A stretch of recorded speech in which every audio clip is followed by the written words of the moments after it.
Bon vendredi, mesdames, messieurs.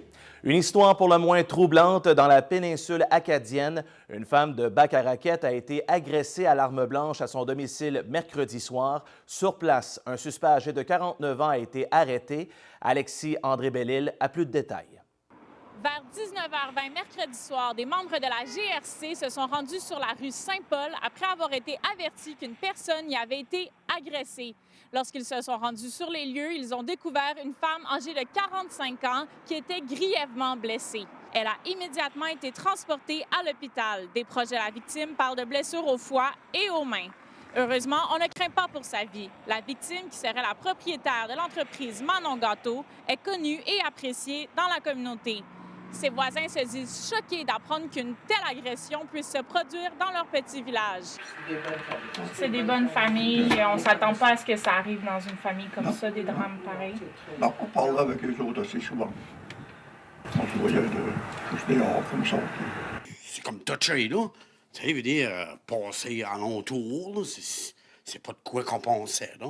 Selon certains proches de la victime qui n'ont pas voulu s'adresser à la caméra, il s'agirait d'un drame familial. L'agresseur serait son ex-mari et le père de ses 3 enfants. Il aurait tenté de se suicider au domicile où se trouvait la victime et ses 3 enfants. La femme aurait été blessée en tentant de l'empêcher de mettre fin à ses jours. La GRC n'a pas voulu confirmer cette version des faits, mais affirme poursuivre son enquête. Alexis André-Bellil, à Caraquette. Mercredi soir, le comité bénévole du Relais pour la vie Baie des Chaleurs dévoilait sa chanson thème. La composition de Carole Isiambre en a charmé plus d'un. Elle risque maintenant de faire le tour de la province. Louis Laflamme a plus de détails. Tu tombes à la renverse quand on vient t'annoncer les résultats des tests. Raviver l'espoir chez les personnes atteintes de cancer. C'est en suivant cette ligne directrice que Carole Isiambre a pondu la chanson « Porteur de lumière ». Une chanson, il faut écrire ça avec l'émotion. Hein? C'est pas de la technique, émotion, et là, il y en avait. Elle n'a pas eu à chercher bien loin pour trouver l'inspiration. Les mots lui sont venus naturellement puisqu'elle a accompagné 2 de ses proches dans leur combat contre la maladie.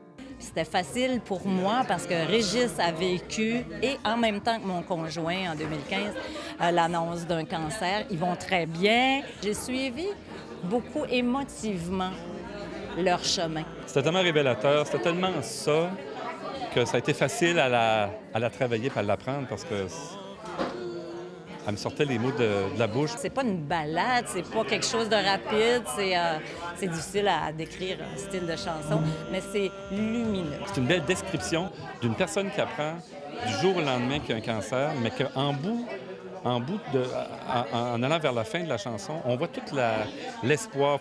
Et voilà qu'hier, on apprenait que Porteur de lumière sera entendu au-delà des frontières de la Baie des Chaleurs. Elle est officiellement la chanson thème des 8 relais pour la vie de l'Est du Québec. On vient d'apprendre que là, ils sont en train de faire une démarche pour que ce soit diffusé à travers le Québec. C'est sûr qu'on est fiers. Là. Je veux dire, ça a été semé ici avec le groupe de bénévoles du Relais pour la vie Baie des Chaleurs, avec Carole Isiambre, qui est partie sur une feuille blanche au mois d'août pour écrire une chanson, puis qui s'est rendue là. C'est extraordinaire. Des démarches sont présentement en cours avec la Société canadienne du cancer pour que cette chanson 100% gaspésienne soit diffusée dans chacun des 80 relais pour la vie de la province. Louis Laflamme, Maria.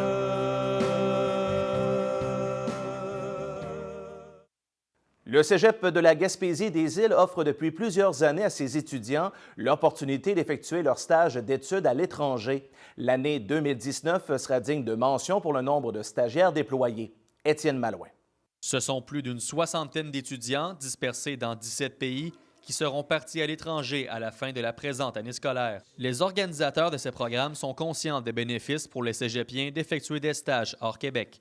Où la plus-value est vraiment sur l'autre aspect donc de la formation. On l'apprend pour le Québec, mais là, on le voit appliqué aussi à d'autres, dans le même domaine, à d'autres pays. Karianne Gauthier, étudiante en intervention délinquance au campus de Carleton-sur-Mer, effectue son stage à Genève, en Suisse.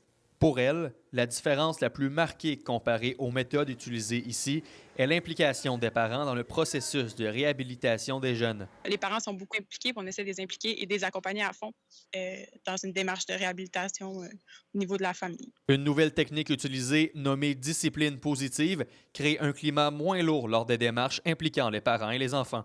Mais en expliquant les choses au lieu de restreindre. Donc, le non est très peu utilisé. Va être plus question de choix, de prise de conscience, d'explication. Lors de son retour au Québec, elle aura appris des techniques qui lui seront fort utiles. Je me suis beaucoup documentée, puis je repars avec des outils aussi qui m'ont été donnés par mes collègues aussi, ici par rapport à ça. Donc, si je peux l'apporter dans ma pratique après avec plein d'autres choses que j'ai appris ici, c'est sûr que je vais les utiliser au Québec. Le Cégep de la Gaspésie des Îles-de-la-Madeleine souhaite permettre encore plus d'étudiants d'effectuer leur stage à l'étranger lors des prochaines années. Une chose est certaine pour ceux ayant déjà participé à cette expérience, ces moments resteront gravés à jamais dans leur mémoire. Étienne Malouin, à Gaspé. Un nouveau fonds a été mis sur pied à la Fondation communautaire Gaspésie-les-Îles pour la société Alzheimer Gaspésie-Îles-de-la-Madeleine. Ce fonds de dotation permanent permettra à l'organisme communautaire de bonifier les services qu'il offre auprès de sa clientèle. Un montant symbolique de 300 $ a ainsi été déposé dans le compte afin de rendre possible son ouverture. Avec une clientèle grandissante, le fonds pourra aider l'organisation à élargir ses services qui touchent actuellement les gens atteints de la maladie ainsi que les proches aidants. Par exemple, cela leur permettra d'être plus présents dans la communauté et peut-être d'ouvrir d'autres groupes d'activités du jour. Un souper bénéfice aura lieu le 5 octobre prochain à Pin-Rouge et permettra d'aller chercher plus de dons. Et à ce moment-là, c'est certain qu'il va y avoir un accroissement du fonds de manière importante là, pour la SAGIM. On parle d'à peu près 20 000 $ pour l'année 2019 en termes d'accroissement du fonds. L'ambassadeur du projet, Gaétan Lelièvre, croit que cela enlèvera de la pression aux administrateurs et aux employés de la société dans leur recherche pour le financement. Donc, on va donner une pérennité à la Société d'Alzheimer qui, au lieu de fonctionner de budget annuel en budget annuel, on va pouvoir avoir un fonds, à un moment donné, qui va pouvoir nous rapporter des intérêts, du budget pour pouvoir répondre mieux aux besoins là, de la société qui sont de plus en plus grandissants. Les élus provinciaux de la Gaspésie des Îles-de-la-Madeleine ont tenu une rencontre avec le syndicat de l'usine Les Crustacés de Gaspé qui a fermé ses portes il y a quelques semaines. Bien que les raisons exactes de la fermeture demeurent nébuleuses, les députés regardent vers l'avant et comptent agir rapidement pour trouver une solution afin que l'usine reprenne ses activités. Le constat qu'on fait finalement, c'est que l'usine ne peut pas être fermée cette année, autant pour la communauté qui se ferait refiler la facture finalement des pertes financières de la fermeture, et puis pour tous les employés qui en ce moment se retrouvent sans emploi. Le sort de la plupart des travailleurs est toujours incertain et ce, quelques heures avant le début de la saison de pêche. La ministre responsable de la région, Marie-Ève Proulx, compte intervenir dans le dossier, ce qui ne semble pas être le cas pour Diane Leboutillier. Selon Mme Perry-Melançon, la députée fédérale a raté le bateau dans ce dossier. Nous vous demandons aujourd'hui, pensez-vous que le gouvernement devrait intervenir pour garder ouverte l'usine Les Crustacés de Gaspé? Vous pouvez répondre sur notre site Internet et laisser votre commentaire sur notre page Facebook.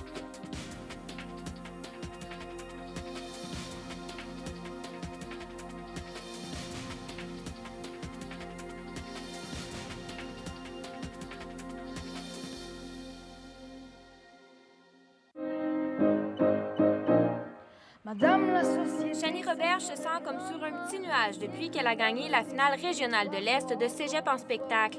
D'autant plus que ce sont ses propres compositions qui lui ont valu ce prix. C'est encourageant parce que justement avant, je faisais juste de l'interprétation. Puis l'année passée, j'ai décidé de montrer au public ma première composition. Puis le fait que les gens aiment ce que j'écris, c'est sûr que c'est vraiment motivant. Puis c'est juste encourageant. J'ai vomi des mots sales dans mon cahier. Canada, mais ça me tente pas d'essuyer. Je suis désolée pour le dégât. Elle s'inspire de l'actualité pour composer ses textes, mais elle aime également caractériser ce qu'elle ressent au quotidien. Et c'est parfois un seul mot qui évoque en elle une idée de chanson. Il faut dire que ses parents ont aussi contribué à son désir de faire résonner un message à travers ses compositions. Je me rappelle que mes parents me faisaient écouter des styles un peu plus marginaux quand j'étais jeune, tu sais, du Indochine, même du Green Day. Fait que très jeune, j'ai été exposée à plusieurs styles de musique vraiment, vraiment différents. Puis c'est ça qui m'a comme, je sais pas, comme habituée à voir d'autres styles puis à vouloir faire d'autres choses, des choses différentes.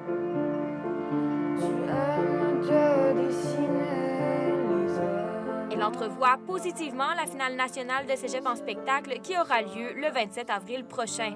J'ai vraiment, vraiment hâte. En plus qu'on va être plein de jeunes pareils un peu, puis les artistes qui vont être là, il va y avoir Philippe Braque justement, Émile Bilodeau, que j'ai super hâte de voir. Ça va être une super belle expérience.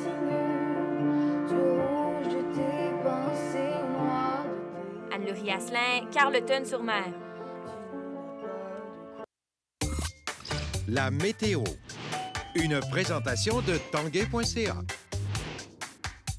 Michel, c'est beau aujourd'hui, mais ça pourrait se gâter la nuit prochaine. Oui, bien écoutez, on a un avertissement de pluie verglaçante en vigueur pour la région de Carleton-sur-Mer, la région de Gaspé, système qui va balayer une partie de l'est de la province en fin de nuit et qui pourrait laisser jusqu'à 2 mm de verglas. Donc, évidemment, si vous avez à prendre la route ce soir, on vous invite à faire preuve de prudence. Mais pour cet après-midi, vous l'avez dit, on a de belles conditions printanières. C'est du temps généralement ensoleillé avec 5, 7 et 9 degrés.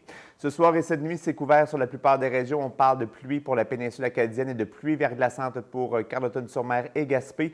Chez vous, ça devrait commencer en fin de nuit et possible également que ça déborde sur la journée de demain. Donc, tôt le matin, on pourrait avoir encore un peu de verglas sur les régions de Carleton-sur-Mer et Gaspé. Ça cesse en avant-midi. Par la suite, ça se dégage avec du temps variable en après-midi. Alors, un samedi plutôt gris, mais regardez les températures, 10, 12 degrés. On ne peut pas dire qu'on a vu ça souvent depuis le début du printemps. À long terme, maintenant, à quoi on peut s'attendre? Eh bien, sur Carleton-sur-Mer, c'est plutôt variable. Les températures sont assez stables, un petit peu plus bas pour lundi et mardi. On a aussi de l'instabilité à prévoir avec quelques petits systèmes qui pourraient laisser différents types de précipitations. Sur Gaspé, on a plusieurs belles journées devant nous, mais ce sera entrecoupé d'averses de pluie, de neige ou encore de neige fondante. Les températures demeurent confortables, un petit peu plus fraîches quand même. Et sur la péninsule acadienne, c'est variable dimanche. On attend quelques précipitations pour lundi. Instabilité qui va déborder également sur notre mardi. Par la suite, ça se dégage. Les températures qui remontent à partir de mercredi. Voilà, merci beaucoup Michel. Au plaisir. Bonne fin de semaine. Alors voilà, c'est complet. N'hésitez pas à consulter le chau-tva.com en tout temps pour vous informer. Revenez-nous à 18h pour une autre édition du TVA Nouvelles. Au revoir.